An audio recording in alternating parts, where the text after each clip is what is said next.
की हर। जय हो मंगल हो कल्याण नारायण। जय हो मंगल हो कल्याण। खूब खुश रहो। जय।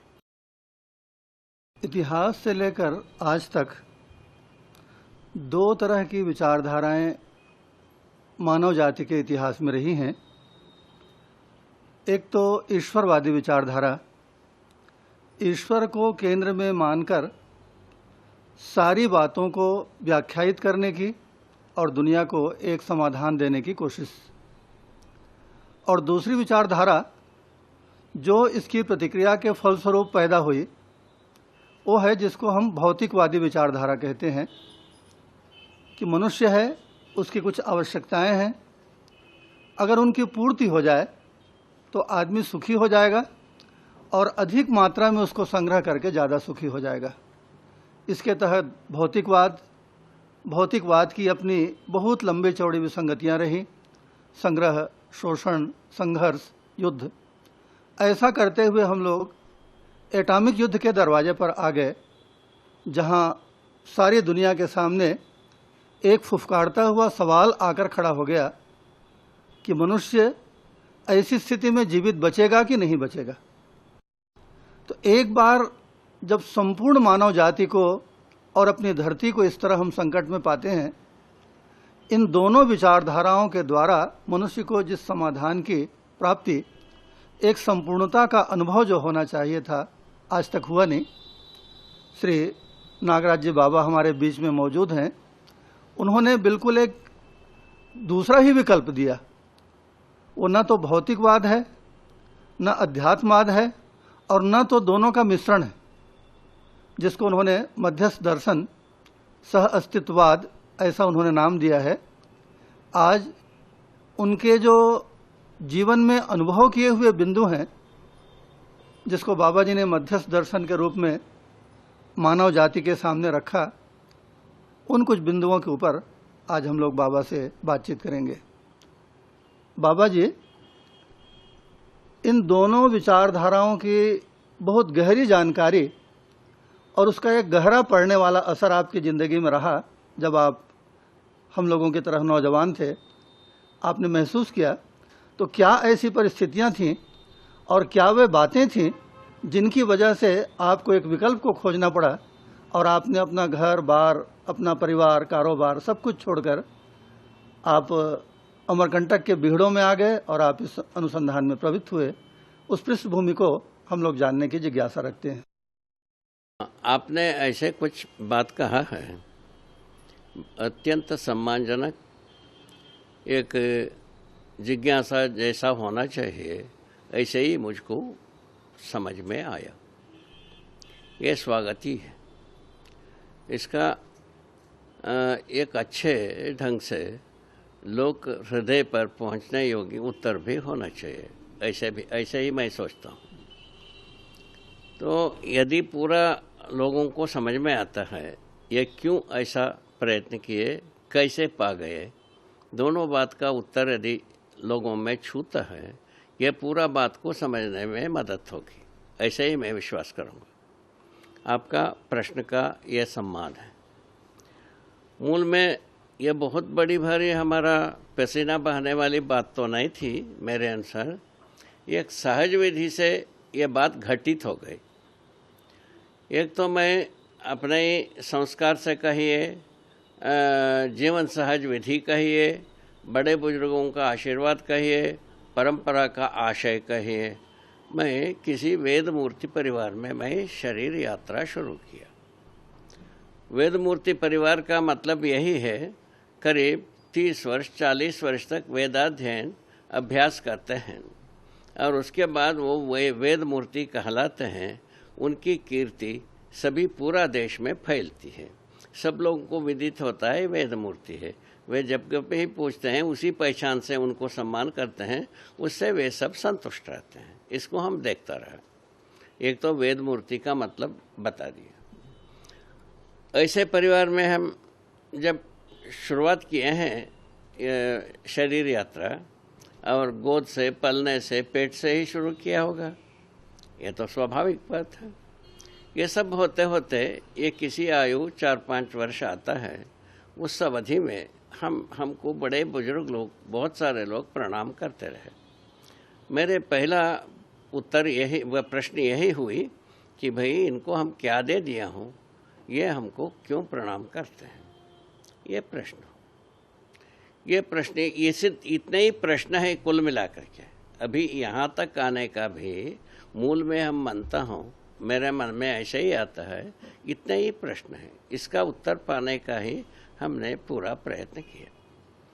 प्रयत्न में एक खूबी ये रही, तो हमको जब प्रणाम करते हैं, हम अपने अहमता को बढ़ा सकते थे कि बड़े बुजुर्ग हमको प्रणाम करते हैं, ऐसे हम आदमी हो। पहले ऐसा हो सकता था, ऐसा नहीं हुआ। उसके बाद हमारा परिवार क्या दिए, जिसके लिए हमको प्रणाम करते हैं। 10-11 वर्ष तक ये परिस्थिति आई, हमारा परिवार को सम्मान करते हैं। उसके बाद हमारा परिवार संसार को क्या दिया, इसको हम शोध करने शुरू किए। तो हमारा परिवार में करीब हजारों वर्षों की इतिहास सुनाते रहे कि हर पीढ़ी में 1 व्यक्ति 2 व्यक्ति सन्यासी होते रहे। उसमें से कई सन्यासी ऐसे हुए हैं हमारा परिवार परंपरा में कि अपने समाधि के लिए गड्ढा स्वयं कोड़ लिया, उसके अंदर बैठ गए, अपने हाथ से मट्टी ढक लिए, मर गए। उसके ऊपर चबूतराई कुछ जगह में बना के रखे थे। ये सब हम देखा हूँ, सुना हूँ, ठीक है।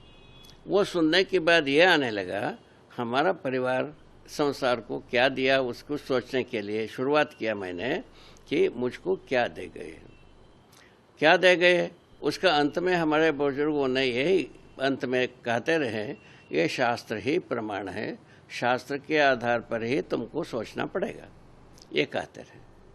अब शास्त्र को हम अध्ययन करना शुरू किया और वेदांत को पढ़ा। ये सबको पढ़ने से ये पता चला ब्रह्म ही बंधन और मोक्ष का कारण है, ये पता चला।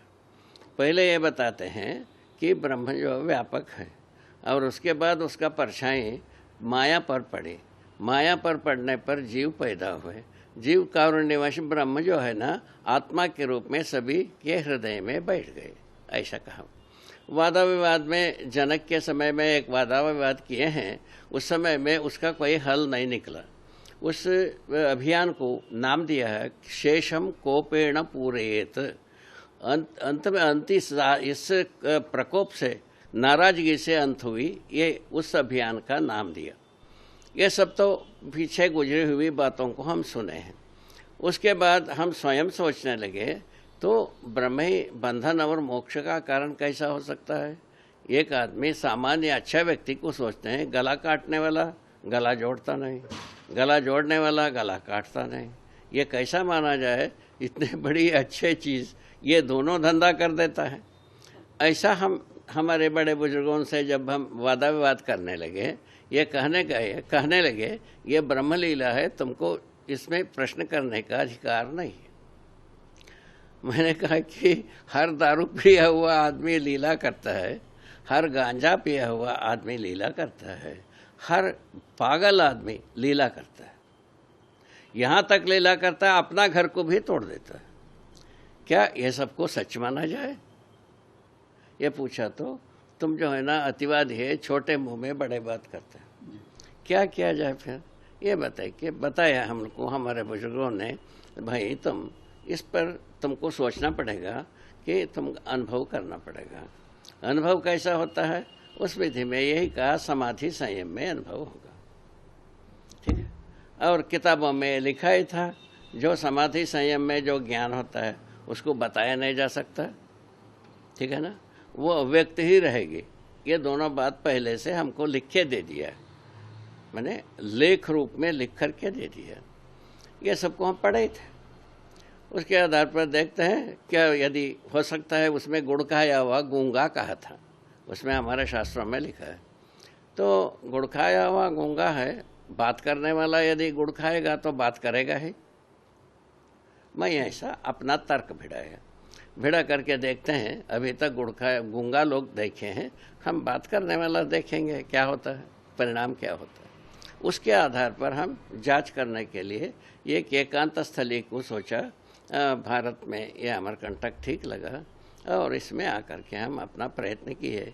प्रयत्न करने से संयोग से ये पूरे के पूरे बात हम जो अभी आपसे बता रहे हैं, ये पूरे के बारे बात हम अस्तित्व में अध्ययन किया हुआ, अनुभव किया हुआ, उसको अभिव्यक्ति संप्रेषणा में हम प्रस्तुत करने योग्य हुआ, तब हम इस प्रकार की चीख चिल्लाना शुरू किए। ये कुल मिलाकर के एक घटना विधि से ये चीज़ आ गई। अब जब ये हमको मिल गई, इसमें बंधन और मोक्ष का कारण स्पष्ट हुई, हम स्वयं मानव को हम जीवन और शरीर के रूप में अध्ययन किया। जीवन एक गठनपूर्ण परमाणु के रूप में होना हम अध्ययन किया। गठनशील परमाणु के रूप में रासायनिक भौतिक संसार कार्य करता हुआ हमने देखा है। इसको अच्छे तरह से हमने अध्ययन किया है। अध्ययन करने के बाद गठनपूर्ण परमाणु ही जीवन के रूप में काम करता है। इसमें ही आशा, विचार, इच्छा, संकल्प और प्रमाण ये प्रस्तुत होते हैं। ये हमको समझ में आया, उसको हम सटीक प्रस्तुत करने की कोशिश किया। अभी आपके सामने प्रस्तुत करता हूँ, और उसमें कई लोग काफ़ी अच्छे गहरे से सोचते भी हैं, कुछ लोग धीरे धीरे से भी सोचते हैं। ये दोनों तरीके चल ही रहे हैं, आप हम देख ही रहे हैं, ठीक है ना। ये महज ये जीवन भ्रमित होकर के, भ्रमित का मतलब जीवन जीव चेतना से जीव चेतना पूर्वक जीना शुरू करता है। ये जीव चेतना विधि से जीकर अपने को अच्छा मानने लगता है जीवों से, क्योंकि मनुष्य जो है ना, मकान बना लिया, अपने को जीवों से अच्छा माना, कपड़ा पहन लिया, जीवों से अच्छा मान लिया, और सड़क बना लिया, गाड़ी बना लिया, ये सभी विधा से मनुष्य जो है ना, जीवन से अपने को अच्छा माना। ये हमको समझ में आया। किंतु मनुष्य जो है ना, अपने जो ज्ञानावस्था के होना, ज्ञानावस्था में मानव होना हमने पढ़ा है प्रकृति में, और मानव ज्ञान के पास पहुंचा नहीं। ज्ञान के पास पहुंचने के लिए इसमें प्रावधान हो गए। क्या प्रावधान हो गए भाई? जीवन ज्ञान होना, अस्तित्व दर्शन ज्ञान होना, मानवतापूर्ण आचरण ज्ञान होना, इन तीनों चीज़ मुझको स्पष्ट हुआ। उसको हम आचरण करके देखा, ये प्रमाणित होता है। प्रमाणित होने के बाद क्या बात कहना, झाड़ में चढ़ के चिल्लाना शुरू किया। इस ढंग से ये पूरे बात कहीं मैं अपने में अनुभव करना, प्रमाणित करना, जीकर, और उसके बाद दूसरों को बताने की विधि से हम प्रवृत्त हो। ये हकीकत इतनी ही है। बाबा जी, आपने अपने मानव व्यवहार दर्शन में उद्घोष लिखा है, जीने दो और जियो। आज से 2600 बरस पहले भगवान महावीर ने जियो और जीने दो ऐसा सूत्र दिया था। तो क्या वो गलती से आपने उसको उल्टा कर दिया, या कोई सुविचारित इसके पीछे कोई पृष्ठभूमि है और आपका अनुभव है जिसकी वजह से आपने इस सूत्र को जीने दो और जियो इस रूप में आपने मनुष्य जाति के सामने रखा? एक होने की बात रही इसमें। आपने जिस तरीके से प्रश्न किया, तो महावीर स्वामी ने 2000 वर्ष पहले अपने दिव्यवाणी में जीने देव जीवो कहा था। तुमने कैसे इसको उलट दिया, ये आपने पूछा। ये पूछने का बिंदु भी है, एक प्रकार से इसको पूछना भी चाहिए। इसमें प्रतिक्रियावाद कुछ भी नहीं रहा। महावीर स्वामी बड़ी गलती किया ऐसा कोई हमारा मन में थी नहीं। हमारा मन में जो आई, प्रमाण के आधार मैंने लिखा। हम प्रमाणित होने के लिए दूसरे को जीने देना बनता ही है। जीने दिए बिना हम समझा हुआ है, इसका प्रमाण होते ही नहीं। अच्छा, अब जो मैं ये कह सकता हूँ, महावीर स्वामी वो दूसरा महावीर स्वामी के रूप में परिवर्तित नहीं हुए। इसमें मैं जो समझा हूँ वो समझदारी 700 करोड़ आदमी तक पहुँच सकता है। इस आधार पर जीने दो जीवो को लिखा है। जीने दिया तब हम जीने का प्रमाण हो, इस आधार पर जीने दो जीवो लिखा है। समझदारी के बाद हम प्रमाणित हुए, इसका क्या प्रमाण? हम आप तक पहुंचाए, आपको ये बात को समझा दिया, आपने इस बात को समझ लिया, आप दूसरे को समझा ले गए, तब क्या हुआ? ये जीने दो जीवो परंपरा शुरू हुआ। इसके पहले नहीं होता है ये कैसे? ऐसे हमारा अनुभव से इस विधि से इसको रखा। इसमें बहुत बड़ी भारी तर्क वर्क भी बहुत कम है, किंतु तर्क यहीं तक है। तो मैंने अनुभव किया है, मैं प्रमाण हूँ, इस बात का प्रमाण दूसरे आदमी जब तक तैयार नहीं हुआ तब तक हम प्रमाण हुआ, इसका क्या मतलब है? ठीक है ना? इसी ढंग से आदमी जो हम घोषणा किया है, हम जो समझा हो उसको दूसरा आदमी समझ सकता है, या सभी आदमी समझ सकते हैं, ज़्यादा आदमी समझ सकते हैं, इस बात का घोषणा किया है। उसके आधार पर यदि वो समझते हैं, वो दूसरों को समझा पाते हैं, तब हमारा जो है ना जीने देने का प्रमाण पूरा हो गया। ठीक है, इस आधार पर लिखा। बाबा, आपने अपनी मंगल कामना में लिखा है, भूमि स्वर्गताम यातो मनुष्यो यातो देवताम, धर्मो सफलताम यातो नित्यम यातो शुभोदयम। भूमि स्वर्ग हो, मनुष्य देवता हो, धर्म सफल हो, नित्य मंगल हो। आपने एकदम अपने दर्शन की शुरुआत में ही इस मंगल कामना को रखकर इसको जरूर ही ज्यादा महत्व दिया है। हाँ। इसका क्या आशय है? हाँ। हम लोग थोड़ा विस्तार से समझना चाहेंगे। बढ़िया, सम्मान नहीं है, इसमें कोई खास बात नहीं है। पहले एक बात कहा है, उद्घोष। क्या कहा है? जीने दो जीव। अभी पूरा बात जो है जीने देने के अर्थ में ही हम प्रमाणित होने के रूप में पूरा प्रतिपादन है ये। वो प्रतिपादन होते समय में धरती में आदमी यदि ऐसा जिएगा तब क्या होगा? कहा ये धरती स्वर्ग होगी। अभी रहस्यमयी स्वर्ग के बारे में हमारे बुजुर्गों ने बहुत आश्वासन दिया था, उसके बदले में यह धरती स्वयं स्वर्ग होगी। मनुष्य देवता होगा। कैसा होगा? मैंने ये अनुभव किया हूँ, मानव जैव चेतना से मानव चेतना श्रेष्ठ है, मानव चेतना से देव चेतना श्रेष्ठ है, देव चेतना से दिव्य चेतना सर्वश्रेष्ठ है। इस बात को मैंने अनुभव किया है। तो मानव चेतना में जब परिवर्तित हो जाते हैं तब ये धरती में मानव झगड़ा, लड़ाई, धोखा धड़ी, जितने भी मानव विरोधी बात है वो सबसे मुक्त होगा। धरती को घायल करने वाला कार्यक्रम बंद होगा। धरती जब नाश के ओर जा रहा है, मनुष्य कहाँ रहेगा? मनुष्य जब धरती बचे बिना, धरती पर मानव कैसा रहेगा? इसके आधार पर यह लिखा है, यह धरती स्वयं स्वर्ग होगा। इस कब प्रमाणित व्यक्तियों का प्रचुरता होने की बाद यह धरती स्वयं स्वर्ग होगी। मनुष्य देवता के स्वरूप में ही मिलेगा, देव चेतना में ही मिलेगा। मानव चेतना तक अपने को प्रमाण माने प्रयास है, उसके बाद देव चेतना एक स्वाभाविक क्रिया है और दिव्य चेतना एक स्वाभाविक क्रिया है। ये स्वाभाविक रूप में आते ही हैं। तो देव चेतना दिव्य चेतना में जीने की जो जीवन है, वैसे ही मानव को हम देवता कहते हैं। तो ऐसा नाम दिया है। तो शरीर छोड़ने के बाद देवता बनेंगे, देवता रहेंगे, शरीर के साथ भी देवता ही बने रहेंगे, ऐसा लिखा है। इसीलिए जागृत मानव आगे लिखा है, जागृत मानव कर्म करते समय में भी स्वतंत्र, फल भोगते समय में भी स्वतंत्र, ये लिखा है। आगे चल करके लिखा है। तो उसका मानत यही है, मानव जो है ना, जो कुछ भी करता है समझ के करेगा। अभी तक अपन यात्रा की है करके समझो में। हाँ। यात्रा क्या किए हैं अभी तक?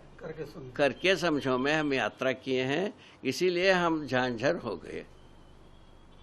करके समझने में हर व्यक्ति अपने ढंग से कल्पनाशीलता को दौड़ाया, उसमें सर्वाधिक जो है ना अमानव चेतना काम किया, सर्वाधिक के राक्षस मानव पशु मानव के डिजाइन में पूरा का पूरा प्रयत्न हुए, फलस्वरूप हम दुखी हुए। वो दुख मुक्ति के लिए इसको प्रस्तुत किया है। दुख मुक्ति कैसा होगा भाई? समझ के जिया करो, समझ के करा करो, समझ के बोला करो। ये बात यहाँ से शुरू किया, ठीक है ना। आगे एक ऐसा ही चीज़ आता है, जाने हुए को मान लो, माने हुए को जान ले, ठीक है ना। जाने हुए को मान ले, माने हुए को जान ले, ये बात आती बाद में है बाबा, बाद में आता है जी। तो ये सब इसी से जुड़ी हुई बातें हैं। तो भूमि स्वर्ग होने की पश्चात इसके आगे की कड़ी ऐसा जुड़ता है, तो सभी के साथ हम जीते हैं, मतलब जीवों के साथ भी जीते हैं और वनस्पतियों के साथ भी जीते हैं और खनिजों के साथ भी जीते हैं। इन सब के साथ संतुलन रूप में जीना बनता है, तभी धरती स्वर्ग हो गई। इनके साथ हम अभी विरोध से जी रहे हैं, इसीलिए हम संकट को मोल रहे हैं, ठीक है। कुल मिला के आशय क्या है? हम जो पहले बताया, जीने दो जीवो, उस प्रकार की चेतना निर्मित होने के लिए मंगल कामना किया है। मानव जीव चेतना से मानव चेतना में परिवर्तित हो, वहाँ से देव चेतना देवी चेतना में प्रमाणित हो, जिससे धरती में देवता के रूप में मानव प्रतिष्ठित हो। इस मंगल कामना किया है, ठीक। तो ये जो अंतिम है बाबा, नित्यम या तो शुभोदय, शुभोदय क्या शुभ हुआ? ये चारों अवस्था में संतुलन, शुभोदय, नित्य शुभोदय। माने पदार्थ, प्राण, जीव और ज्ञान अवस्था की 4 अवस्थाएं बनी हुई, इन सब में तालमेल, एक संतुलन, एक नियम, एक न्याय, ये सब चीज़ जीवित रहने से ये संतुलित रहेंगे ही। संतुलित रहने पर निरंतर शुभ ही उदय होती रहेगी। माने बन जाएंगे वहाँ भी शुभ, घर आएंगे वहाँ भी शुभ, सड़क चलेंगे वहाँ भी शुभ, ठीक है ना। संकट का कारण ही नहीं है। अभी कहीं भी जाओ, संकट के अलावा दूसरा कुछ है ही नहीं, इतनी ही बात, ठीक है ना। संकट से घिरे रहना है, तब तो अपन अभी परंपरागत विधि से जो कुछ भी किए उसको बनाए रखना चाहिए। संकट से मुक्ति पाना चाहिए, यदि आता है तब तो इसको अपनाने, एक प्रस्ताव को अध्ययन करके देखना चाहिए, और इसमें यदि सर्वशुभ होने की बात आता है, जैसा कामना किया है, उसको अपनाना चाहिए, ठीक, यही निकलता है। साधन भट्टाचार्य आए हैं बाबा, वो आपके अनुभव ज्ञान के बाबत कुछ बिंदुओं पे आपसे बातचीत करना चाहते हैं। जय जी, आइए। बाबा जी, मध्यस्थ दर्शन के मूल तत्व में तीसरा है अनुभव ज्ञान। सत्ता में संपृक्त जड़ चैतन्य प्रकृति, सत्ता अर्थात व्यापक में संपृक्त जड़ चैतन्य इकाइयां अनंत। व्यापक, पारगामी व पारदर्शी, सत्ता में संपृक्त सभी इकाइयां रूप, गुण, स्वभाव व धर्म संपन्न त्वसहित व्यवस्था, समग्र व्यवस्था में भागीदारी के रूप में है।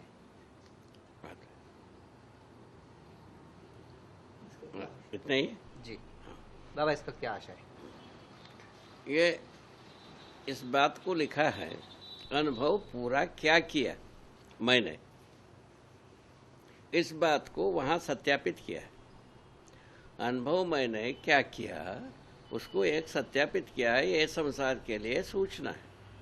अभी जो हम सत्संग कर रहे हैं, ये हृदय स्पर्शी विधि से होने के लिए सत्संग कर रहे हैं, ठीक है। तो इसमें मूल वस्तु है सत्ता में संपर्क प्रकृति। सत्ता के बारे में मैंने देखा है, सर्वत्र एक सा विद्यमान सुखप्रद होना देखा गया, नित्य प्रतिष्ठा के रूप में देखा गया। ये इसमें रद्दो बदल, कमी बेसी का काम नहीं है। यहाँ ज़्यादा वहाँ कम, ऐसा कुछ नहीं है। सभी पूरा जड़ चैतन्य प्रकृति में पारगामी है, पारदर्शी है। पारगामी होने के फलस्वरूप भिगा हुआ होना समझ में आया है हमको, और घिरा हुआ डूबे रहने से घिरा हुआ भी समझ में आ गई, ठीक है। इस ढंग से भिगा, डूबा, घिरा रूप में सारे प्रकृति को किसमें? व्यापक वस्तु में देखा। डूबा हुआ है, घिरा हुआ का है क्या चीज? व्यापक वस्तु। हर वस्तु के सभी ओर, ठीक है, और भिगा हुआ है हर एक वस्तु। उसके सूक्ष्म सूक्ष्मतम और बड़े से बड़े चीज़ों को देखा है, सभी भीगे हैं। जैसा सूक्ष्म से सूक्ष्म वस्तु के ओर जाते हैं, परमाणु अंश नाम की चीज़ मिलती है। ये आँखों से देखने के लिए कितने लोगों को मिला हम नहीं जानते हैं, किंतु मैंने अनुभव किया है कि सूक्ष्म से सूक्ष्म वस्तु के रूप में परमाणु अंश होते हैं।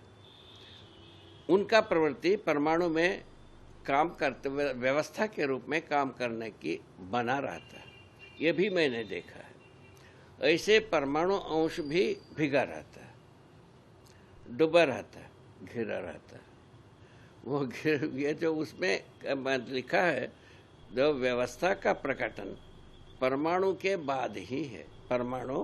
परमाणु से रचित रचनाओं के साथ ही व्यवस्था का प्रकटन है, ये बताया। इसके पहले के स्वरूप में परमाणु अंश में क्या प्रकट हुआ? परमाणु के रूप में गठित होने की प्रवृत्ति प्रकट हो। एक सिद्धांत आया है, हर एक प्रकटन के पीछे की स्थिति में उसका बीज निहित रहा। एक कोई स्थिति प्रकट होने के पहले उसके मूल रूप में उसका बीज प्रकट रहता है, ठीक है ना, निहित रहता है। इसी प्रकार से परमाणु अंश में व्यवस्था के रूप में होने का प्रवृत्ति समाहित रहती है। फलस्वरूप कम से कम दो परमाणु अंश एक दूसरे को पहचानते हैं, एक बीच में रहते हैं, एक चारों तरफ चक्कर लगाते रहते हैं, और तब वो अपने निश्चित आचरण को बता पाते हैं। अकेले परमाणु अंश अपने में एक निश्चित आचरण को बता नहीं पाता है, ठीक है। तो इससे क्या हुआ? निश्चित आचरण को प्रमाणित करने में क्या आ गए? पूरकता, उपयोगिता। उसका उपयोगिता भी होगी, पूरकता भी होगी। पूरकता माने दूसरे परमाणु के लिए क्या माने देगा, यह भी पता लग गए। इस ढंग से एक परमाणु की अवस्था यथास्थिति दूसरे परमाणु का अवस्था और यथास्थिति के लिए प्रेरक इस ढंग से बन गए। इस ढंग से बन करके अनेक प्रजाति की परमाणुएं हुए। अनेक प्रजाति की परमाणुएं जो बनी वो सबका सब डूबे हैं, घिरे हैं और भीगे हुए हैं। इस ढंग से मैंने देखा। अब उसके बाद आ गया वो परमाणु के पूरे बात को देखा तो केवल भौतिक क्रिया, रासायनिक क्रिया, जीवन क्रिया के रूप में कार्य करते हुए देखा, ठीक। तीनों प्रजाति की क्रिया इसमें। कुल जीवन क्रिया का जो ही काम है जागृति क्रम जागृति, ठीक है। और ये जो बाकी रासायनिक भौतिक क्रियाएं हैं विकास क्रम विकास में कार्य करता हुआ मिलता है। ये सब विकास क्रम विकास ना हो, विकास क्रम हो ना हो, विकास हो, ऐसा कुछ नहीं होता। विकसित वस्तु रह सकता है, विकास का प्रमाण नहीं हो सकता।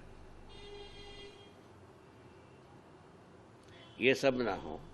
जैसा जीवन हो गया, जीवन के रूप में कोई चीज जीवन की वैभव वो सहअस्तित्व में ही प्रमाणित होगा। उसके लिए एक आगे चल करके लिखा है हमने कि सहअस्तित्व नित्य प्रभावी, सदा प्रभावी, सदा सदा के लिए प्रभावी है सहअस्तित्व। सहअस्तित्व नित्य प्रभावी होने के आधार पर जड़ चैतन्य के योग में ही चैतन्य का वैभव व जड़ का सीमाएं स्पष्ट हो जाते हैं। ये बात को आगे चल करके स्पष्ट किया। इस ढंग से शुभकामना के पूर्ति के लिए ये बात को देखा, समझा, या शुभकामना के पूर्ति के लिए सब दिखा, समझ में आ गए, उसको हम प्रकट किया है। प्रकट करने पर इसमें हमको लगता है व्यवस्था में होने के लिए पूरा प्रोजेक्ट बनता है। पूरे के पूरा अभिव्यक्ति व्यवस्था है, हम शुरू किए हैं। भौतिकवाद व्यवस्था नहीं है, यहाँ से शुरू किए हैं। दोनों का अंतर इतने ही। वस्तुएं होते हुए उनके दिमाग में व्यवस्था नहीं है, यहाँ से ये शुरू किया। इसी को जोड़ते गए, घटाते गए। हम जो है ना, जितने भी व्यक्तिय है व्यवस्था है, ये 1-2 अंश के परमाणु में भी, 200 अंश के परमाणु में भी व्यवस्था है। व्यवस्था होने के आधार पर निरंतर एक दूसरे के लिए व्यवस्था के प्रेरक हैं और पूरक हैं, इस बात को स्पष्ट किया। स्पष्ट करने के पश्चात चैतन्य परमाणु इससे जड़ प्रकृति की से भिन्न हो गई गठन पूर्णता के आधार पर। वो जड़ प्रकृति भी, ये जड़ चैतन्य प्रकृति भी जड़ प्रकृति के साथ ही अपना वैभव को व्यक्त करता है। कैसे? सहअस्तित्व नित्य प्रभावी। तो व्यापक वस्तु ये संपूर्ण जड़ चैतन्य प्रकृति के साथ ही अपने वैभव को प्रकट किया। ये ना हो वो प्रकट हो जाए, ऐसा होते ही नहीं। वो ही हमारे बुजुर्गों ने लिखा है, व्यापक वस्तु ज्ञान रूप में वो अपने में अव्यक्त है और अनिर्वचनीय है, ये लिखते। उस समय में शायद है उतना ही लिखने की जरूरत रहा होगा, उतना ही लिखे हैं, या उनको समझ में नहीं आता है, नहीं आया होगा, ऐसा भी अपन सोच सकते हैं, जैसा जो सोचें। मेरे अनुसार सम्मानजनक भाषा यही है। उस समय में उतना ही लिखना उचित समझा, उतना ही लिखा, उतना जिया, उतना प्रमाणित हुए, हम आगे के लिए आशीर्वाद दे करके गए, ऐसा मैं ही कहता हूँ। इसमें किसी को तकलीफ है? जी बाबा, चौथा बिंदु है सिद्धांत, श्रम गति परिणाम। बाबा इसको व्याख्या करिए। देखिए, उसमें यह लिखा है आगे, जैसा ही ऊर्जा संपन्न होने के कारण भीगे रहने से ऊर्जा संपन्नता, ऊर्जा संपन्नता का प्रकटन बल के रूप में, बल गति के रूप में। क्या बात हो गई?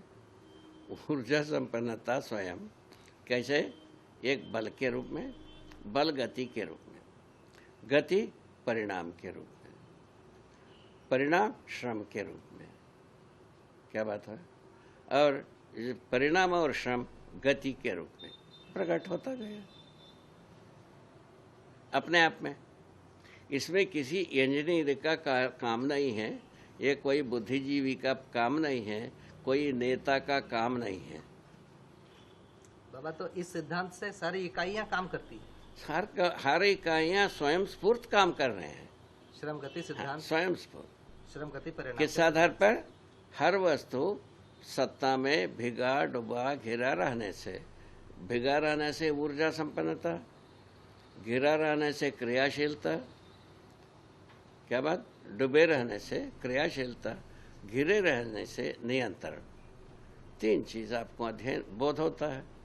हर वस्तु, हर परमाणु अपने में नियंत्रित है। क्या बात? हर परमाणु अपने में नियंत्रित है, क्रियाशील है, ठीक है ना? और अपने में जो है ना, क्या कहा ना, क्रियाशील, नियंत्रण और बल संपन्नता। बल संपन्नता। ये डूबे रहने से, भिगे रहने से बल संपन्नता। ये तीन बात अपने आप में सब में संपूर्ण रूप में दिखाई पड़ती है। ये बोध होने से ये संपूर्ण क्रिया स्वयं स्फूर्त है। कोई आदमी क्रिया, जैसा हम पतंग को उड़ाते हैं वैसा सबको उड़ा नहीं रहे हैं, ठीक है ना? ये अपने आप में स्वयं स्फूर्त विधि से सभी काम कर रहे हैं। इस पर हम विश्वास रख सकते हैं। इससे क्या फायदा पूछा? मनुष्य भी अपने में स्वयं स्फूर्त विधि से व्यवस्था में जी जाए। क्या बात हो गई? क्या बात हो गई? मनुष्य भी अपने स्वयं स्फूर्त विधि से व्यवस्था में जीवे। यही मंगल कामना पहले ही रखा है। कब होगा शुभ? मानव जब व्यवस्था में जिएगा। उसके पहले शुभ होने, घटित होने वाला नहीं है। और सर्व शुभ के जगह में सर्वारिष्टकारी, माने सर्व के लिए अनिष्टकारी कार्य में आदमी जात लग गया। इसीलिए क्या हुआ? प्रकारांतर से हम सभी अपराध के कटघरे में आ गए हैं।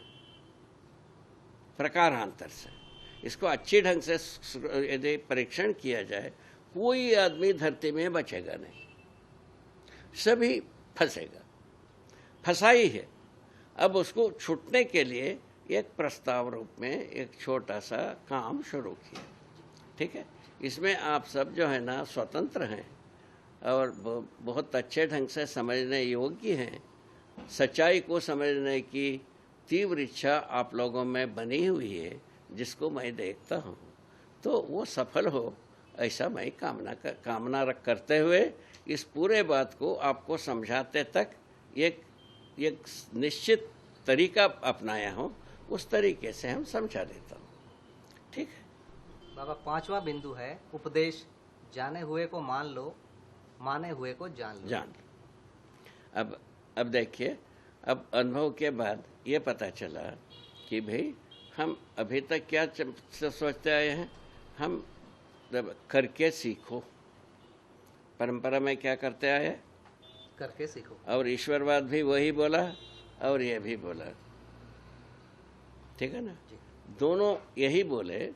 पहले ईश्वरवाद भी आचारम प्रथमो धर्मः विचारम तदनंतरम, आचरण के बाद विचार करना, अभी पहले नहीं करना कहा। उसमें बिल्कुल सरसब बात व्यतिरेक ये दिखा, विचार के बिना कोई आचरण कर ही नहीं सकता। यहाँ निकल गए तो हमको बताया गया तुम अतिवादी हो, छोटे मुंह में बड़े बात करते हो। ये सब हमारे परंपरा ने हमको तोहफा दिया, उसके बाद हम ये सब किए हैं। ठीक है, इसके बाद हम ये प्रस्तुत किया है, जो भाई अब समझ के करो। अब जो कुछ भी शेष ताकत धरती में है, उसको बचाने के अर्थ में हम ये कर सकते हैं। समझ के यदि काम करना शुरू करते हैं, सोचना शुरू करते हैं और प्रमाणित करना शुरू करते हैं, फल परिणाम को पाना शुरू करते हैं, धरती में यदि ताकत बचा होगा, अपने में ये सुधार लेगा। ऐसा शुभ इच्छा से इस प्रस्ताव को रखा। बाबा जी, ठीक है, इसमें क्या होगा, जाने हुए को मान लो, माने हुए को जान लो। दोनों स्थिति में क्या होगा, समझ के ही करने की स्थिति बनती है। ठीक है ना, ठीक है ना, ऐसा बन। बाबा, जाना हुआ और माना हुआ में क्या अंतर है? माना हुआ जाना हुआ का मतलब है, अभी जैसा हम ये भ्रमित संसार में, इसमें व्यतिरेक है। जागृत संसार में कोई व्यतिरेक नहीं है। ठीक है ना। अभी जागृत संसार में व्यतिरेक ये है कि हम माँ कहते हैं, पिता कहते हैं, मित्र कहते हैं, बंधु कहते हैं और संबंधों का उच्चारण करते हैं। क्या आजीवन निर्वाह हो पाता है? क्या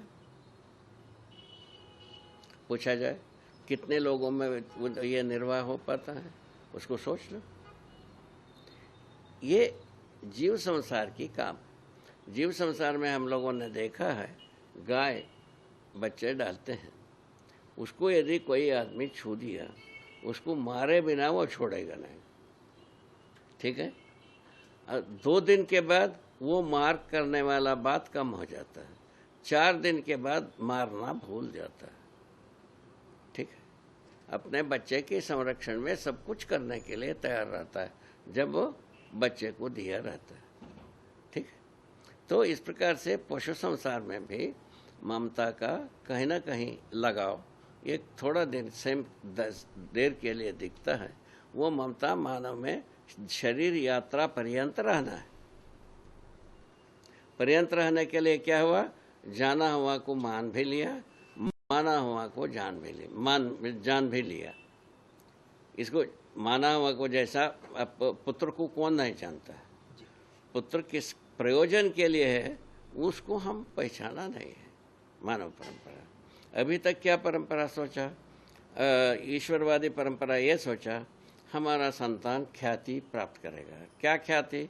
वेद मूर्ति बनेगा, विद्वान बनेगा और शास्त्रार्थ में लोगों को परास्त करेगा, अपना खड़ा को दूसरों के पूजा घर में रखाएगा। यहाँ तक नमूने प्रस्तुत किए हैं। इस बात को स्पष्ट करता रहा कि जाने हुए को मान लो, माने हुए को जान लो, ये लिखा है। इस मुद्दे को अच्छी तरह से लोकगम्य होने के लिए स्पष्ट करता रहा। मूल मुद्दा अभी तक की हमारा यात्रा रही और ईश्वरवादी विधि से, भौतिकवादी विधि से करके समझो। हम अभी शुरू किए हैं, समझ के करो। इस बात में जो ये तो बात कुछ तो आपको समझ में आ गया है इसके पहले कहा।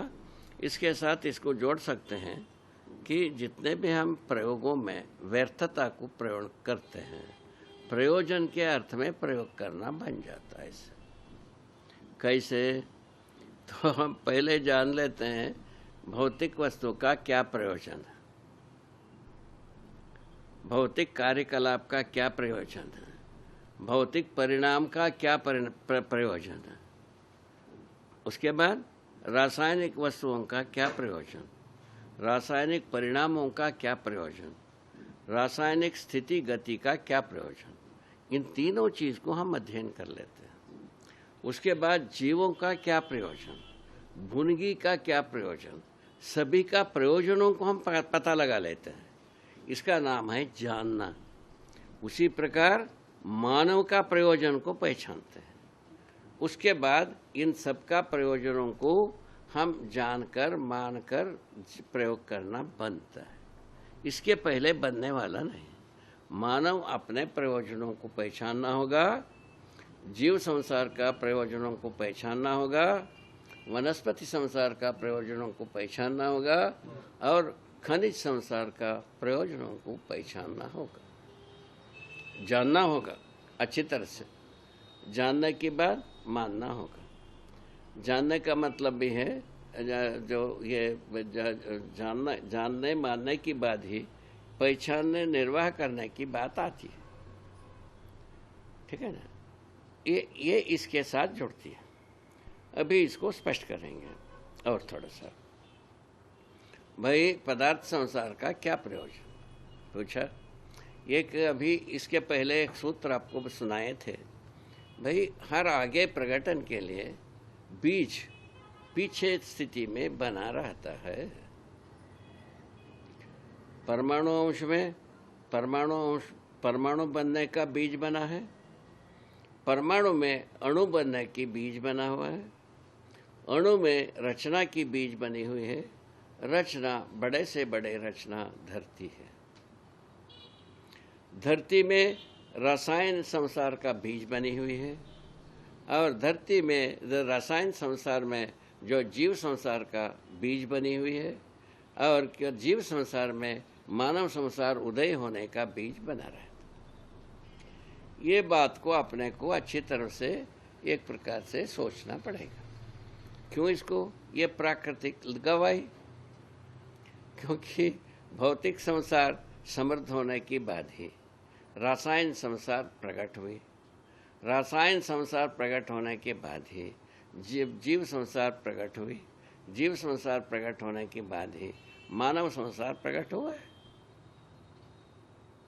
ये गवाही ये रखा हुआ है। उसके बारे में और कोई बहुत बड़ी लैबोरेटरी बनाने की ज़रूरत नहीं है। प्रकृति में जो गवाहियाँ रहता है वो ज़्यादा से ज़्यादा उपयोगी, सबको समझ में आने वाला होगा, ऐसा मेरा स्वीकृति। हम एक घर में बना लेते हैं, एक छोटे से कमरे में बना लेते हैं, वो जो है ना सबके पहुंचने वाला नहीं होगा। ये प्रकृति में जो व्यवस्था है ये सबको पहुंचने वाला है। सभी व्यक्ति प्रकृति से जुड़ा ही, मानव है बाकी तीनों प्रकृति से जुड़ा ही, ठीक है। और पदार्थ है बाकी तीनों प्रकृति से जुड़ा ही। रसायन संसार है बाकी तीनों प्रकृति से जुड़ा है। जीव संसार बाकी तीन प्रकृति से जुड़ा ही है।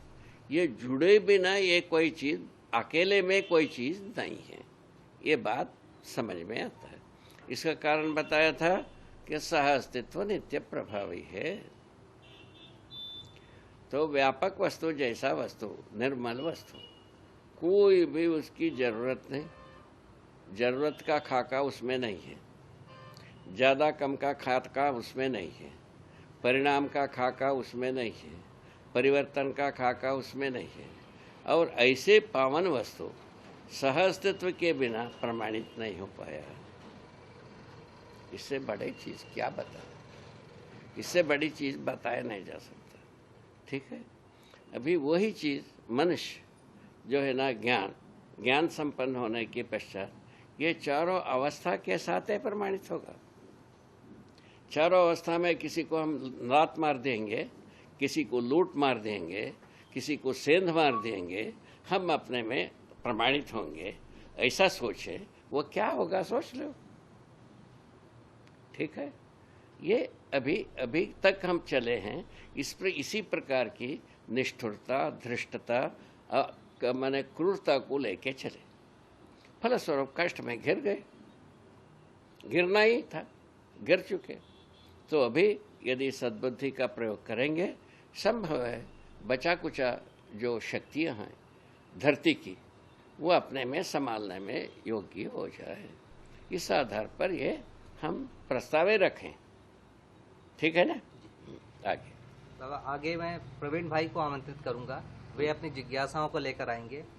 प्रवीण भाई स्वयं एक मेधावी परिवार से संबंध रखते हैं और इन्होंने भारत के सबसे प्रतिष्ठित दो संस्थानों से, IIT दिल्ली और IIM अहमदाबाद से इन्होंने शिक्षा प्राप्त किया और देश और विदेश में इन्होंने कार्य भी किया।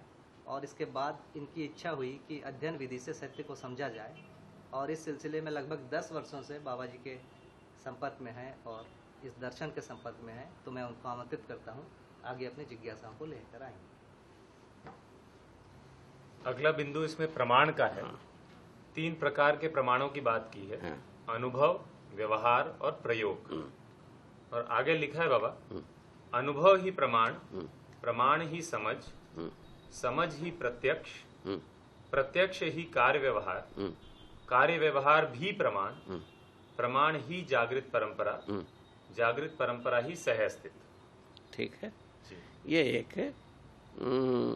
एक ऐसा कुछ सूत्र बना, जहाँ से शुरू किए थे वहाँ तक पहुँच गए, है ना। इसमें इस मुद्दे पर थोड़ा सा प्रकाश डालना चाहूँगा, उसके लिए अनुमति चाहिए। तो मूल में क्या है, हम अभी तक जो सोचे थे वो एक अनुग्रह विधि से सब कुछ, ईश्वरवाद। उसके बाद जो है ना, सारे विकास के नाम तो शुरू किया विज्ञान।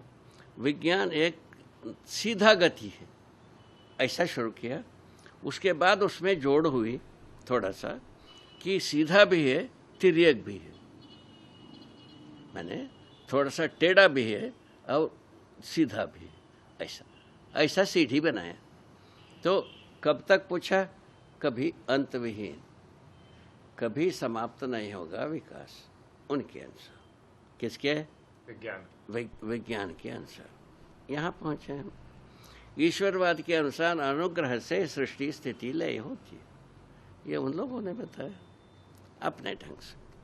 इन दोनों, उससे भौतिकवाद राजी नहीं हो पाया, इसीलिए उसका प्रतिक्रिया विधि में वो चल दिए। ठीक है ना। अभी जो है ना, ईश्वरवाद भौतिकवाद के पास आकर के ये सब विज्ञान ठीक है कह रहा है। पहले उसको गाली देता रहा और सूली चढ़ाता रहा, अभी उसको पूजा करता है। बात बताया, ठीक है, ये यहाँ घटना क्रम यहाँ है। तो हम जो समझा, ये दोनों में जो घोषणाएं हुई है, तौर तरीका अपनाए हैं, उसमें मूल में पीछे के मुद्दे पर बताया था करके समझो। एक तो ये अपने को ऐसा जगह दे दिया जिसमें करके समझने में हम कहीं पूरते ही नहीं, क्योंकि करके समझने जाते हैं, कुछ त्रुटियां होते हैं, वो कुछ त्रुटि को ठीक करने जाते हैं, और त्रुटि होती है, उस त्रुटि को और त्रुटि होती है। ऐसा त्रुटि में हम फंस गए, त्रुटियों के चंगुल में ही फंस गए हम। ठीक है ना। और उसके अंतर्गत क्या हुआ, हम कुंठा निराशा के शिकार हो गए। हम ये मान लिया ये सब शास्त्र ठीक है, लिखा हुआ ठीक है, हम बेवकूफ़ हैं। इस कुंठा ग्रसित होने के योग्य हुए ईश्वरवादी विधि से। ठीक है। इस ढंग से क्या है, इसके लिए शास्त्र में भी लिखा है, आदमी जो है ना अल्पज्ञ है, पापी है, और वो है, ये है, वो सब अपने ढंग से ये हो गई। अब ये आ गए तो क्या कर दिया कि जो है ना शुरू किया, सो वस्तु को कैसे हम आदमी के सुख सुविधा के लिए प्रस्तुत करें, अपने विज्ञान की तौर तरीका को ये मान लें। तौर तरीका क्या है? युद्ध करना है। विज्ञान का तौर तरीका का मूल उद्देश्य क्या है? युद्ध करना है। युद्ध के सामरिक तंत्रों को हम उज्ज्वल बनाना है, श्रेष्ठ बनाना, बढ़िया युद्ध करना। उसके पहले क्या था? भुजबल, भुजबल में क्या थी, वो तलवार चलाना तक पहुंचे थे। ठीक है, तलवार चलाने से बंदूक में अंतरित हुए। तलवार के पहले गुत्थम गुत्था मुष्टि युद्ध, उसको द्वंद्व युद्ध कहते थे, मल्ल युद्ध कहते थे। इस प्रकार से बात नाम दिया है हमारा किताबों में, युद्ध की युद्ध किया हुआ भागवत में, रामायण में, वो सब में इस प्रकार के नाम दिया। तो इस प्रकार की करते रहे। वो चल करके हम अभी आ गए, यहाँ बैठे रहते हैं, यहाँ से कोई बटन दबाते हैं, वहाँ बम विस्फोट होता है। यहाँ पहुँच गए। ठीक है, यहाँ पहुँचने के बाद अभी सोचने की मुद्दा तो बनी ही है, इससे कैसा पार पाया जाए। ठीक है, वो अपने जगह की संकट का व्यवस्था बन गए, अपने ही किया हुआ अपने संकट का व्यवस्था बन चुकी है। एक तो ये बनी, और हम जो बनाया हम प्रयोग करेंगे, हम भी नहीं बचेंगे, ये भी एक संकट की व्यवस्था बन गई। अब दोनों तरफ में किस ओर दौड़ना है, दौड़ लो। बात ऐसा बना है, तो उसका कोई रास्ता दिख नहीं रहा है। वो उसके लिए अपन ये कहे हैं, समझ के करो। समझ के करने से क्या होगा, तो सबका प्रतिष्ठा है। एक जितने भी यद है खनिज तंत्र है, उसका अपना प्रतिष्ठा, उस प्रतिष्ठा में हरियाली का बीज समाई है। और हरियाली आई, रसायन तंत्र आई, हरियाली आई, हरियाली में जीव प्रतिष्ठा का बीज समाई। जीव प्रतिष्ठा प्रकट हो गई, उसमें जो है ना वो मानव को प्रकट करने की बीज समाई। मानव आ गया, मानव में मानव चेतना, देव चेतना, दिव्य चेतना का बीज समाई। उसको छोड़ दिया, क्या, तिल अक्षत लेके तर्पण कर दिया, उसको तिलांजलि कहते हैं। उसके साथ फूल मिला लिया, उसके नाम है श्रद्धांजलि। क्या बात हो गई, श्रद्धांजलि तिलांजलि दोनों दे करके अपन चले हैं। ठीक है, किस बात की, तो हम अपने में सुधरने के लिए विमुख होकर वो सुधार के ओर तिलांजलि श्रद्धांजलि समर्पित कर दे। अभी जगह नहीं है किस ओर जाए, वो तो बात आ गई। उस आधार पर हमने इस बात को तय किया, भाई यदि आदमी सुधरेगा, धरती के साथ अपराध मुक्ति होगी। अपराध मुक्ति होने से धरती में बची कुची ताकत अपने को सुधारने में लगेगी, ऐसा मैं सोचा। इसमें किसी को तकलीफ, किस प्रजाति की तकलीफ, बात ऐसा बनता है। इस ढंग से बन करके हम कहाँ पहुंचे, हेडलाइन क्या रहा, प्रमाण की बात हो रही थी। प्रमाण, मनुष्य को क्या था, ईश्वर के कृपा के कृतज्ञ होकर के जीना के लिए उसमें था।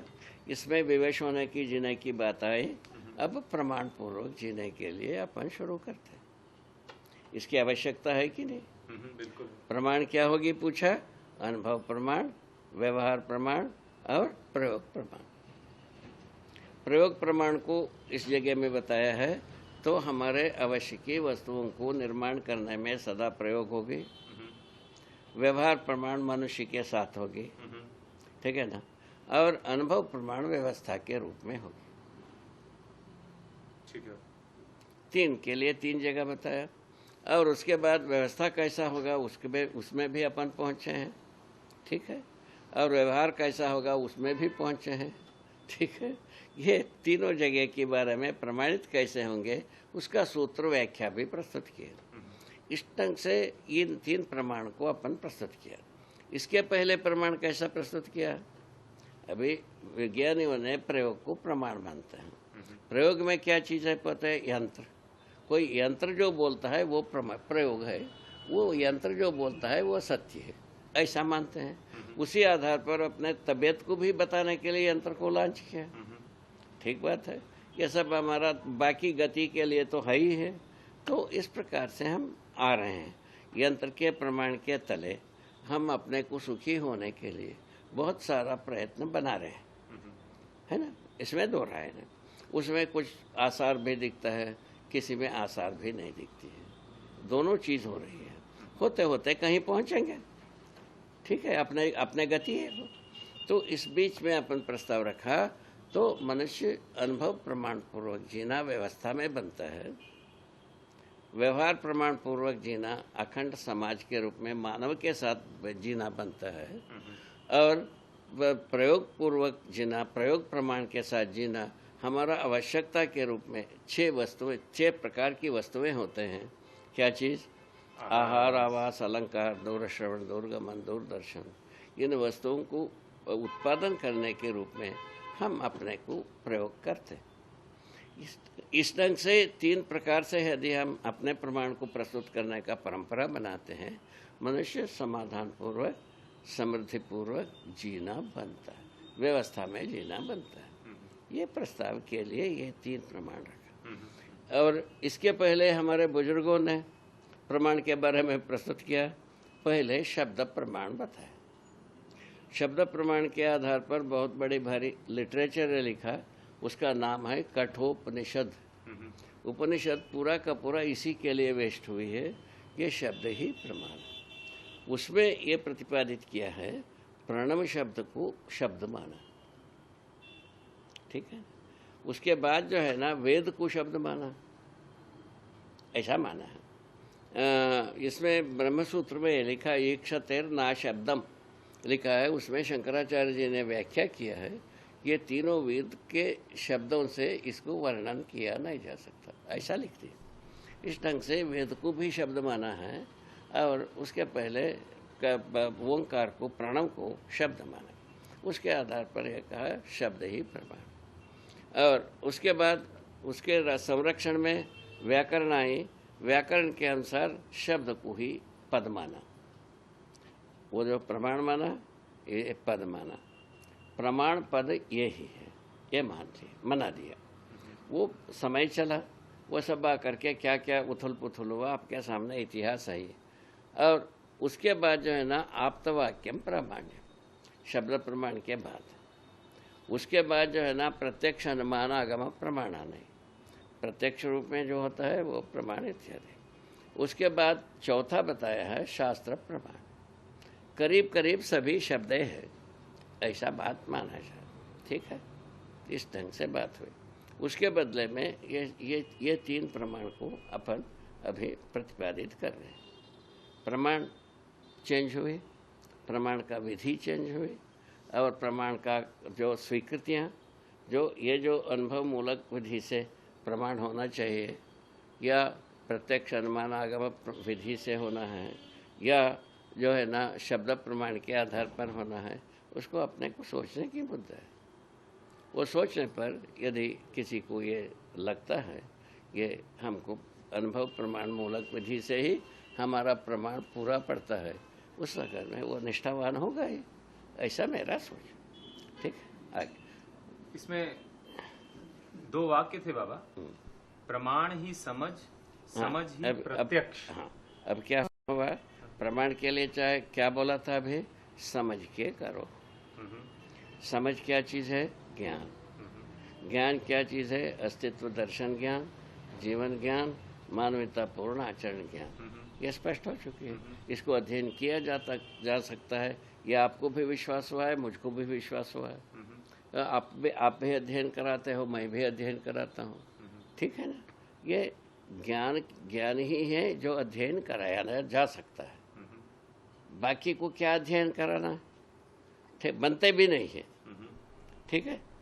जो अध्ययन कराना बनता नहीं है उसको अध्ययन मान रहे हैं अपन, जो अध्ययन कराना होता है उसको अध्ययन मान नहीं रहे हैं। ये जबरदस्ती हो गया कि नहीं? ऐसा मानव जबरदस्ती पंथ में चल दिया थोड़ा सा, उससे होने वाला हो गया। दुख पाया टूरिस्ट होने के लिए कुछ जबरदस्ती पंथ में चलना भी पड़ता है, बात ऐसी। आगे बाबा यथार्थ जी, उसमें कुछ बिंदु हैं। ब्रह्म सत्य जगत शाश्वत। हाँ, इसको अपन लिखे हैं। इसके पहले हमारे बुजुर्गों ने लिखा था ब्रह्म सत्य जगत मिथ्या, ठीक है। उसके बदले में अपन क्या लिखा है? ब्रह्म सत्य जगत शाश्वत।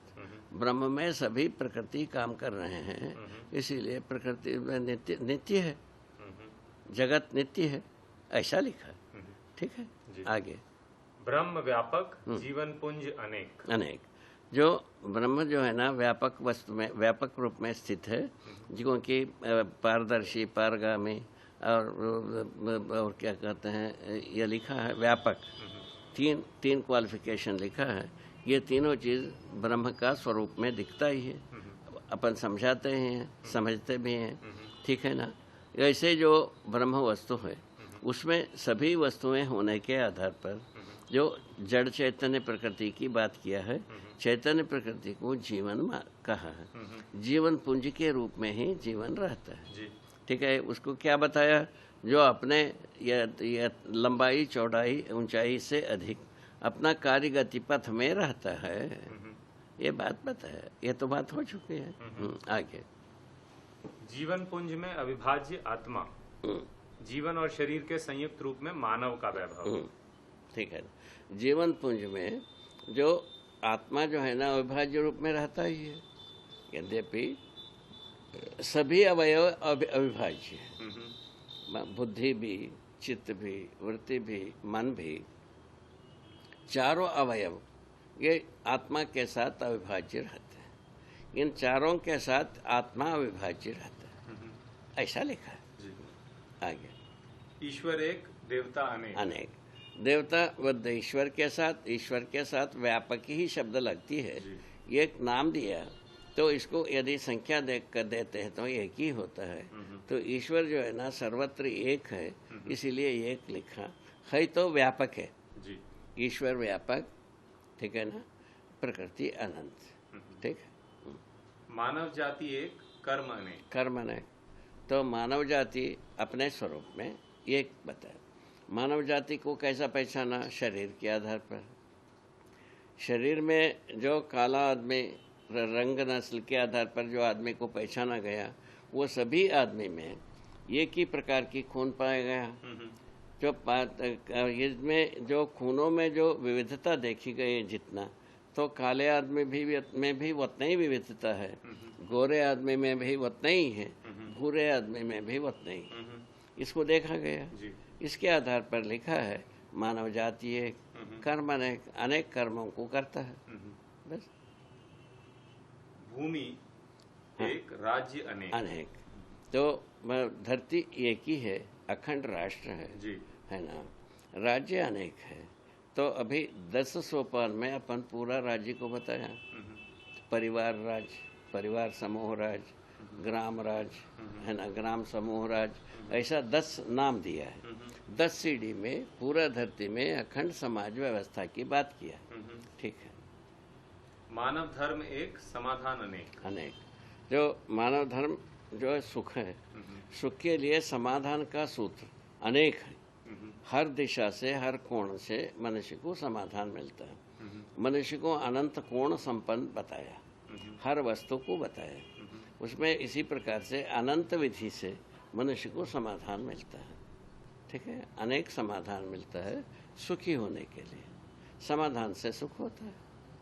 ठीक है ना। अनेक समाधान को थोड़ा स्पष्ट माने हर दिशा में, हर कोण में, हर परिप्रेक्ष्य में, हर मुद्दे में, एक परिवार में समाधान, और पड़ोस में समाधान, गांव में समाधान, 10 गांव में समाधान, पूरा धरती की मानव के साथ समाधान। ये कितना गिना जाए इसको। और इनके साथ आहार से, विहार से, व्यवहार से, स्वयं में विश्वास से, क्या बात, और सम्मान से, श्रेष्ठता को सम्मान से लेकर जितने भी हम कोणों में जाते हैं, सभी मुद्दे में हमको समाधान मिलता है, हम सुखी होते हैं। परंतु चाहिए ये सब, ऐसा भी है ना बाबा, ये सभी चाहिए ना। हाँ, वही अभी जो भ्रम से जागृति की ओर गति है, अपना प्रस्ताव है। अभी जागृति हो गया ऐसा नहीं है, वो भूल से भी सोचना नहीं। अभी जागृति का एक सूचना शुरुआत हुई है। जागृत होना दिल्ली दूर है, ठीक बात है। सभी होना अभी और भी दूर है। ठीक है, ऐसा बात। आगे। जीवन नित्य, जन्म मृत्यु एक घटना। तो शरीर के साथ जन्म और मृत्यु लगी है। और जो गर्भाशय में शरीर रचना होता है सबको विदित है। तो गर्भाशय के बाद जन्म होता है और जन्म के बाद जो है ना बड़े होना होता है, वृद्धाप्य होना होता है। शरीर में जो है ना जो कोशाएं बनते हैं वो उस शरीर में जितना क्षय होते हैं माने सूख जाते हैं वो उतना बन नहीं पाते हैं। धीरे धीरे मृत्यु की ओर चले जाता है, विरचना की ओर चले जाता है, उसको हम मृत्यु कह रहे हैं। ठीक। अगला टॉपिक है बाबा वास्तविकता। इसमें आपने लिखा है विकास क्रम विकास, जागृति क्रम जागृति, जागृति पूर्वक अभिव्यक्तियां और परंपरा। इतनी ही बात। वास्तविकता क्या है? अंतिम बात 4 अवस्था या 4 पद, यही वास्तविकता। वस्तुएं जो कुछ भी प्रकट कर रहे हैं वो सब वास्तविकता है। तो उसमें से मानव को जागृति के पद में ही व्यक्त होना, प्रकट होना वास्तविकता कहा है। भ्रमित होकर के जो प्रकट होता है उसको वास्तविकता हम कहा नहीं है। दुख को वास्तविकता कहा नहीं। बुद्ध ने कह के गया दुख एक आर्य सत्य है, नाम दिया। तो हम दिए हैं दुख जो है ना ये घटना है, घटना ये परंपरा नहीं है। क्या सुना? घटनाएं परंपरा नहीं। अभी रेल दुर्घटना, रेल दुर्घटना परंपरा हो सकती है? होता है। परंपरा से आपका आशय बाबा? हरदम होते रहे।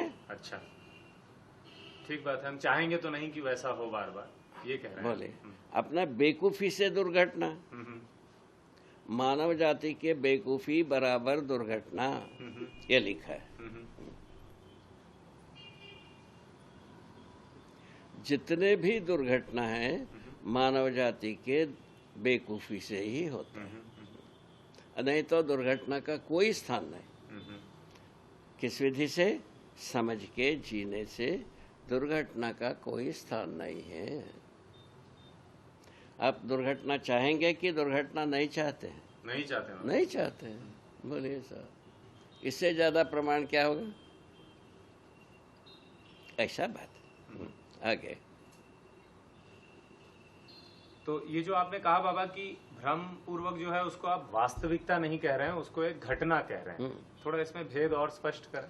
घटना जो है हम चाहते नहीं हैं। अच्छा। जिससे मुक्ति पाना चाहते हैं वो सब घटना ही है। ठीक है। ठीक है।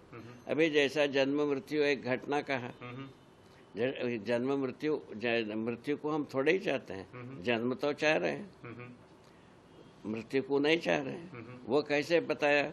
रासायनिक भौतिक वस्तु में परिवर्तनशील है, इसीलिए इसमें रचना विरचना होती है। जीवन नित्य है, अमर है, ये बात कहा है। अमर वस्तु को पहचानने की बात आदिकाल से तृषा रही, उसको जीवन रूप में पहचाना जा सकता है, ये लिखा है। ठीक है। आगे है ज्ञान, जीवन ज्ञान, सहअस्तित्व रूपी अस्तित्व दर्शन ज्ञान, मानवीयतापूर्ण आचरण ज्ञान, अनुभव ही ज्ञान। इतने ही अनुभव की मुद्दा है। ये ज्ञान ही अनुभव है। ये ज्ञान का प्रकटन ही प्रामाणिकता है। ज्ञान हुआ हम दृष्टापद में हुए, समझदार हुए माने दृष्टापद में हुए, और उसको प्रमाणित किए माने जागृत हुए। इतनी ही बात है, छोटी सी बात। माने समझना भी है, प्रमाणित करना भी है, ये सबके साथ जुड़ा है कि नहीं है, बात इतना है। और आगे अगला बिंदु है बाबा अनुसंधान। हाँ, गठन पूर्णता, क्रिया पूर्णता, आचरण पूर्णता। जो कुछ भी परंपरा में थी नहीं है वो क्या कर दिया पूछे, उसके लिए ये अनुसंधान नाम दिया। जो अभी तक जो है ना जितने भी अनुसंधान किए या शोध किए उससे ये बात मिला नहीं था। गठन पूर्णता हम पाठ रूप में एक शैक्षणिक विधि से हमको अभी तक मिला नहीं था, और क्रिया पूर्णता आचरण पूर्णता का जिक्र ही नहीं है। तो इस ढंग से गठन पूर्णता, क्रिया पूर्णता को, आचरण पूर्णता को अनुसंधान रूप में ये पूरा का पूरा वह माने दर्शन प्रस्तुत किया है। ये अनुसंधान की ये नई मौलिक बात आप कह रहे हैं, एक तरह से ये कहने की बात। इसके बाद है बाबा आधार, सत्ता में संपृक्त प्रकृति। कोष्ठक में लिखा है सह अस्तित्व। हाँ, ये कुल मतलब है क्या, ये जो गठन पूर्णता, क्रिया पूर्णता, इच्छा मैंने आचरण पूर्णता को बताया, इसको कहाँ तुम पता लगाया पूछा, ये सहअस्तित्व रूपी अस्तित्व में पता लगाया। ठीक है ना, वही है सत्ता में संपृक्त प्रकृति। सहअस्तित्व में ये तीनों पूर्णता को हमने पता लगाया, उसको लोक सम्मति के लिए उसको प्रस्तावित भी किया। हाँ, आगे ये जो आप कहते हैं बाबा आपने पता लगाया या आपने अध्ययन किया, वही अनुभव किया जी। मैंने जो अस्तित्व में अनुभव किया उसको हम आदमी के सम्मुख प्रकट किया जी। तो इस पर थोड़ा और बताएंगे, इस अनुभव को हम कैसे समझें, मतलब इस आप जो आपके लिए क्या है इसको बोध करना होगा, बोध तक अध्ययन करना होगा, बोध के बाद प्रमाणित करने की बने संकल्प होता ही है, वो अनुभव मूलक विधि से ही आता है। हर व्यक्ति में एक क्रिया रखा हुआ है, अनुभव क्रिया में केवल मेरे में ही रखा है ऐसा कोई स्पेशलिटी नहीं है। हर व्यक्ति में ये अनुभव क्रिया का संभावना बनी हुई है, उसको प्रयोग करने की बात, अनुभव करने की योग्यता को हम दांव में लगाने की बात, दांव में लगाने की विधि बताया। अध्ययन पूरा होना पड़ेगा, जिससे सत्यबोध होना पड़ेगा। सत्यबोध के पश्चात प्रमाणित करने की संकल्प होते ही है, संकल्पित करने के क्रम में अनुभव होके ही सभी प्रमाणित होती है। ऐसा मैं लिखा, बोली तो जो हमको जो अनुभव हुआ वो सबको अनुभव होगा, उस आधार पर तो हम प्रेजेंट है किए हैं। यदि हम ही भर को अनुभव होगा, आपको नहीं होगा, ये होता तो प्रस्तुत करने की क्या जरूरत है, पहले से है, हमारा बुजुर्ग लोग का है। ठीक है। तो जिस प्रकार से आप कहते हैं अंशों के बारे में आपकी वो व्यवस्था में प्रवृत्त होते हैं, परमाणु है, इस तरह सभी को देखने की एक जो है ना, अभी जो है ना विज्ञान जहाँ तक पहुँचा है, ये भी हमको पता लगा बाद में, विज्ञान कुछ गतिविधि तैयार किया, उसमें कुछ जो है ना परमाणु के बारे में भी सोचा। सोचने पर उसमें जो उसके गतिविधियों को हम अध्ययन करने पर ये सब पता चला। पता चलने पर विज्ञान पढ़ा हुआ व्यक्ति इस विधि को स्वीकारता है, इसमें कोई तकलीफ नहीं। क्या कर इसमें विशेषता आ गई, पर विज्ञान में गठन पूर्णता का जिक्र नहीं है, क्रिया पूर्णता, आचरण पूर्णता तो है ही नहीं है, गठन पूर्णता की ही जिक्र नहीं है, गठन की जिक्र जी। इस बात की बात। तो उसमें गठन पूर्णता की बात आने से ये गठन के जो ज्ञान विज्ञानियों को विज्ञान शिक्षा में आता है, उनके लिए एक बहुत अच्छी वरदान जैसा लगता है, ये ऐसा बना हुआ है। तो अब आप उसमें गुजरे ही हो। हाँ, बात। इसके बाद है बाबा प्रतिपादन, भौतिक रासायनिक प्रकृति ही विकास क्रम में है, जीवन विकसित रूप में चैतन्य इकाई है। ठीक है ना, विकास और विकास क्रम को कहाँ वह मैंने रेखाकरण किया, भौतिक रासायनिक रूप में जितने भी कार्यकलाप है वो विकास क्रम में है, और जीवन जो है ना विकास क्रम में विकास पद में प्रतिष्ठित है। वो जीव प्रकृति में वो जीने का जीवनी क्रम में जीने की आशा सहित जीने के रूप में देखा गया। मानव जो है ना कल्पनाशीलता, कर्म स्वतंत्रता सहित जब जीने की आशा शुरू किया, जीवन से अच्छा जीने के लिए प्रयत्न शुरू किया। ये तो सब कर ही चुका। तो 275 मंजिल की मकान बना डाला और उसको भी ध्वस्त करने की व्यवस्था भी पा लिया। अब क्या चाहते हो, अब क्या चाहते हो बता, सब कुछ तो हम कर लिए हैं। बात ऐसा। चैतन्य इकाई अर्थात जीवन ही जागृति पूर्वक मानव परंपरा में अखंड सामाजिकता सहज प्रमाण। हाँ, क्या हुआ, जागृत जीवन ही किस बात का प्रमाण, अखंड समाज सार्वभौम व्यवस्था का प्रमाण होगा। इस प्रमाण है, ये लिखा है, इसमें लिखा है क्योंकि मैं हूँ, इसी कारण से है लिख दिया। ठीक है ना। हाँ सतर्कतापूर्ण मानवीयता एवं सामाजिकता, हाँ ये एक प्रतिपादन है। हाँ, प्रतिपादन में जब कभी क्रियापूर्णता होता है, सर्वतोमुखी सर्व समाधान संपन्न होता है। समाधान आने के बाद ये जो समस्याओं का दृष्टा बना रहता है, समस्याओं को अलग से अध्ययन करना नहीं बनता है। जैसा उसका इसको प्रमाण पाने के लिए, जैसा गणित को हम सही करना सीख लिया, गलत करने के लिए अलग से अध्ययन करना नहीं होती। गलती को समझने के लिए, ठीक करने के लिए हमको अलग से अध्ययन करना नहीं बनता। तो सही किया हुआ के आधार पर ही हम सारे गलतियों को सुधार लेते हैं। इसी का नाम है सतर्कता। सभी बातों को सुधार लेने की क्रिया अपने में आ जाती है, ये लिखा है। ठीक है ना, ये जरूरत है ना जी। जीव चेतना से मानव चेतना में परिवर्तन हुआ, हमको सारे गलतियों को सुधारने की जगह बन जाती है। इसीलिए अपन क्या लिखा है व्यवस्था में, क्या बात, सतर्कता पूर्वक मानवीयता एवं सामाजिकता लिखा है। हाँ, मानवीयता को हम स्वयं प्रमाणित करते हैं, फलस्वरूप सामाजिकता स्वयं प्रकट होने लगता है। ठीक है जी। इसकी अगली बात है सतर्कतापूर्ण सजगता सहित देव मानवीयता। बोलिए, सतर्कता पूरा हो गया तो गलतियां कुछ रहवे नहीं किया, तब क्या हुआ, सजगता के जगह में आ गए। सजगता के साथ सतर्कता देव मानव चेतना को प्रमाणित करना शुरू किया। देव मानव में क्या होता है बोले, पुत्रेष्णा वित्तेष्णा गौण हो गए, केवल लोकेशना रह गए। ठीक है, वही चीज दिव्य मानव चेतना में क्या होता है, जब वो लोकेशना भी नहीं रह जाती, इसीलिए दिव्य मानव चेतना नाम दिया। ठीक है, इतनी तो बात है, छोटी सी बात। अगली लाइन में लिखा है बाबा, सजगतापूर्ण सहजता सहित दिव्य मानवीय। वही तो यहाँ पर सजगतापूर्ण हो गई है। हाँ, सहजतापूर्ण। सहजता क्या है, सहअस्तित्व सहज है, सहअस्तित्व पूर्ण। माने इसके पहले लोकेशना में थोड़ा सा शेष, मानव चेतना में और थोड़ा सा ज्यादा शेष, और क्या कहते हैं जीव चेतना में निशेष। माने कोई बात सही की रहवे नहीं किया।